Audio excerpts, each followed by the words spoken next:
গমের আটা দিয়েও কিন্তু আলুর লুচি ভালো হয় যদি এইভাবে বানানো যায়। তো প্রথমে সেদ্ধ করা আলুটা গ্রেট করে নিলাম।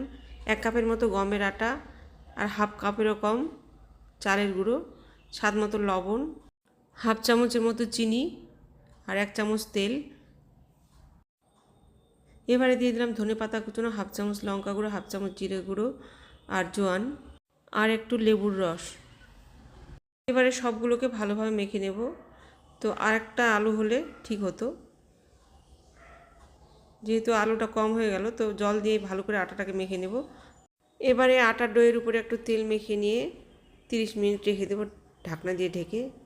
30 মিনিট হয়ে গেছে। এবার ঢাকনা খুলে আটার ডোটাকে আবার ভালো করে একটু মেখে নিয়ে ছোটো ছোটো লেচির মতো কেটে নেব। আর একটা করে লেচি নিয়ে ছোটো ছোটো রুটির মতো বানিয়ে নেব। এইভাবে সবগুলোকে বানিয়ে নেব। বানানো হয়ে গেছে। গ্যাসে তেল গরম করতে বসিয়ে দিয়েছিলাম। তেল গরম হয়ে গেছে আর ফ্লেমটাকে মিডিয়ামে রেখে একটা একটা করে লেচি দিয়ে সবগুলোকে এভাবে ভেজে নেব।